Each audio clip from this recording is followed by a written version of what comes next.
मित्र अपनी समस्याओं के हल के लिए लगातार तमाम शासन प्रशासन के अधिकारियों से मंत्रियों से मुलाकात कर रहे हैं और इसी कड़ी में देखने को मिला है कि आज डिप्टी सीएम केशव प्रसाद मौर्य से मुलाकात की है आदर्श समायोजित शिक्षक शिक्षा मित्र वेलफेयर एसोसिएशन के प्रदेश महामंत्री उमेश पांडे ने। उन्होंने जानकारी दी है कि उन्होंने शिक्षा मित्रों के मुद्दे को लेकर उनसे मुलाकात की है और क्या कुछ चीजें निकलकर सामने आई इस विषय में भी अटल टीवी से बातचीत के दौरान उन्होंने बताया है। फिलहाल आपको बता दें कि उत्तर प्रदेश के शिक्षा मित्र लगातार प्रयास कर रहे हैं कि इनकी समस्याओं का हल हो जाए और यही कारण है कि बार बार शासन प्रशासन की पैरवी इनके द्वारा जारी है, लेकिन सरकार की तरफ से इन्हें लगातार आश्वासन मिलते हुए आए हैं।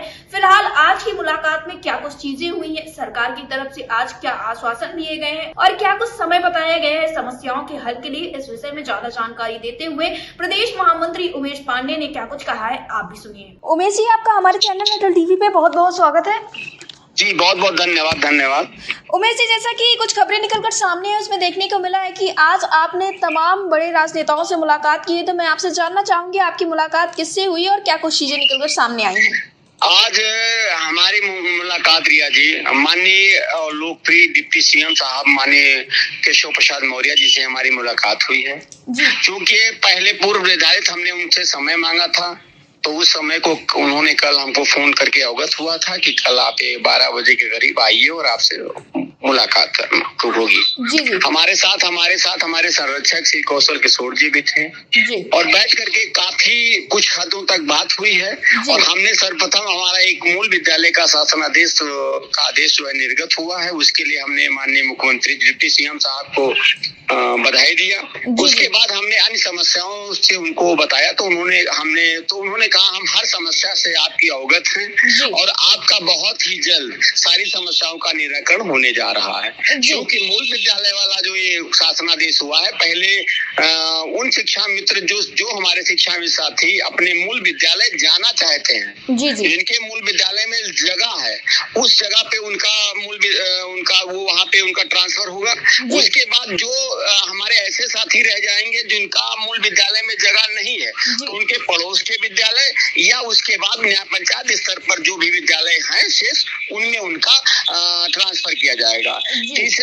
तीसरे चरण में हमारी जो महिला शिक्षा मित्र हैं जो ससुराल में है, मायके में है और ससुराल जाना चाहती हैं, तो उनके पतिदेव जी के निवास स्थान के आधार पर उनका वहां पर ट्रांसफर किया जाएगा। और रही बात आर्थिक स्थिति की, तो हमारी काफी जो है हद तक बातचीत हुई है, उसमें ये निकल के आया है कि हम लोग तो आर्थिक स्थिति की बात कर रहे हैं, लेकिन सरकार हमारे लिए जो है एक बहुत मजबूत मुद्दा बना करके हम लोगों का काम करने जा रही है, जिससे आगे के समय में हम लोग राजनीति का शिकार ना हो, ऐसी व्यवस्था माननीय योगी आदित्यनाथ जी, माननीय डिप्टी सीएम केशव मौर्य जी और माननीय ब्रजेश पाठक जी और हमारी भारतीय जनता पार्टी की सरकार हम लोगों के लिए करने जा रही है। जी उमेश जी, आपने बिल्कुल ठीक कहा, लेकिन इन सारी चीजों में लगभग कितना समय लगेगा? क्योंकि शिक्षा मित्रों का एक सबसे बड़ा सवाल है कि आखिर समस्याओं का हल होगा कब?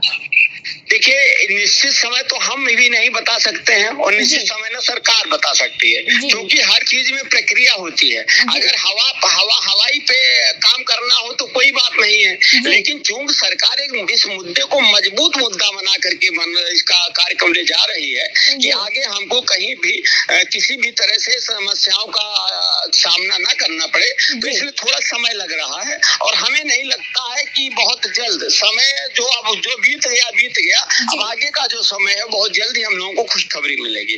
जी उमेश पांडे जी, इसी के साथ जो 2 शासनादेश जारी हुए थे, क्या उसको लेकर आप लोगों की कोई बातचीत हुई जिसमें से आयुष्मान भारत भी सम्मिलित किया गया था?